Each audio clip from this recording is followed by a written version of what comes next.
Hello అండి అందరికి. నిన్న నామినేషన్ ప్రాసెస్ అయితే స్టార్ట్ అయిపోయింది. సో ముగ్గురు చీఫ్లకైతే సపరేట్ ప్లేస్ అయితే ఇచ్చి వాళ్ళని అయితే రూల్ చేయమని చెప్పారు అనమాట. యాక్చువల్గా అయితే ఈసారి ఇమ్యూనిటీ ఎవరికి లేదని చెప్పారు, కానీ ముగ్గురిని అయితే సేవ్ చేశారు చీఫ్ అనే పోస్ట్ ఇచ్చేసి. నామినేషన్ ప్రాసెస్లో ఫస్ట్ సోనియా అయితే బేబక్కని అండ్ ప్రేరణని అయితే నామినేట్ చేసింది. బేబక్కని అయితే రెస్పాన్సిబిలిటీగా లేవు అని నామినేట్ చేసింది అండ్ ప్రేరణ అయితే మధ్యలో ఇంకొకరు ఇన్ఫ్లుయెన్స్ చేస్తున్నామని అయితే నామినేట్ చేసింది. వాళ్ళకి వాళ్ళు డిఫెన్స్ చేసుకున్నారు. నెక్స్ట్ నబీల్ వచ్చేసి బేబక్కను మణికంఠన్ అయితే నామినేట్ చేశారు. బేబక్కని సేమ్ అదే ఫుడ్ విషయంలో నామినేట్ చేశారు. మణికంఠన్ అయితే ఇంకా యాక్టివ్గా ఉండట్లేదని అయితే నామినేట్ చేశాడు. నెక్స్ట్ బేబక్క వచ్చేసి నబీల్ని ఉన్న పృథ్వీని ఇద్దరు సరిగ్గా కలవట్లేదు అనేసి నామినేట్ అయితే చేసింది.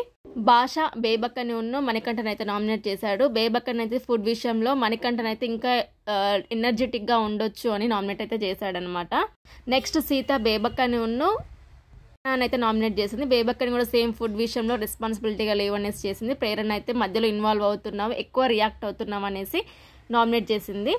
నెక్స్ట్ విష్ణుప్రియ శేఖర్ని అండ్ సోనియాని అయితే నామినేట్ చేసింది. శేఖర్ని వచ్చి యాక్టివ్గా పార్టిసిపేట్ చేయట్లేదు, మీకు బిగ్ బాస్ ఇంకా ఎక్కట్లేదు అని ఒక నామినేట్ చేసింది. అండ్ సోనియాని వచ్చేసి ఓవర్ థింకింగ్గా ఆలోచిస్తున్నావు, ఎక్కువగా ఆలోచిస్తున్నావు అనేసి అయితే నామినేట్ చేసింది అనమాట. నెక్స్ట్ అభి మణికంఠన్ అండ్ బేబక్కని నామినేట్ చేస్తారు. ఎనర్జెటిక్గా లేదు అండ్ ఫుడ్ విషయంలో రెస్పాన్సిబిలిటీ లేదు అనేసి. నెక్స్ట్ ప్రేరణ సీతాను మణికంఠన్ అయితే నామినేట్ చేసింది. సీతాని ఓట్ చేశానని చేసినట్టుగానే అనిపించింది నాకైతే, అంటే పెద్ద రీజన్ ఏం కనిపించలేదు. అండ్ మణికంఠన్ వచ్చేసి సేమ్ ఎక్కువగా కలవట్లేదు అనేసి నామినేట్ చేసింది. అండ్ మణికంఠ భాషను బేబక్కని నామినేట్ చేశారు. బేబక్క సేమ్ రెస్పాన్సిబిలిటీగా లేదు అనేసి భాష కొంచెం ఎనర్జెటిక్గా ఉండొచ్చు అనేసి నామినేట్ చేశాడు. నెక్స్ట్ పృథ్వీ వచ్చేసి బేబక్కను, నెక్స్ట్ ఆదిత్య వచ్చేసి పృథ్వీను భాషను అయితే నామినేట్ చేశాడు. పృథ్వీ వచ్చేసి కలవట్లేదని, భాష అయితే కొంచెం ఎనర్జెటిక్గా లేదు, సీరియస్గా తీసుకోవడం లేదు గేమ్ని అనేసి నామినేట్ చేస్తారు. ఓవరాల్గా నాకైతే ఈ నామినేషన్లో ఎక్కువ బేబక్క ఉన్న మణికంఠ నామినేట్ ఎక్కువగా ఉన్నాయన్నమాట. బేబక్కని ఫుడ్ విషయంలో నామినేట్ చేశారు. మణికంఠని ఎక్కువ కలవట్లేదు, దూరంగా ఉంటున్నాం నామినేట్ చేశారు.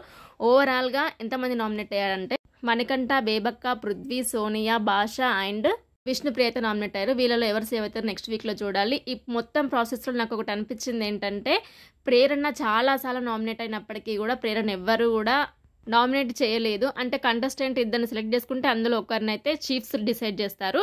అలా చాలాసార్లు నామినేట్ అయినా కూడా ప్రేరణ అయితే ఎవరు నామినేట్ చేయలేదు.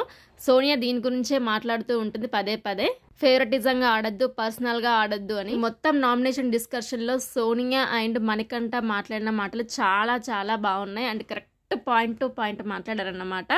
అండ్ నిఖిల్కి కూడా కొంచెం అర్థమైంది, పోయినసారి స్టార్ మా బ్యాచ్ అంటే ఈసారి కన్నడ బ్యాచ్ అంటారేమో అనేసి కొన్ని చోట్లలో తనకు తాను గేమ్ అయితే చేంజ్ చేసుకున్నాడు. ప్లీజ్ ఈ వీడియో నచ్చితే లైక్ అయితే చేయండి. మన ఛానల్ ఫస్ట్ టైం చూస్తే సబ్స్క్రైబ్ కూడా చేసుకోండి.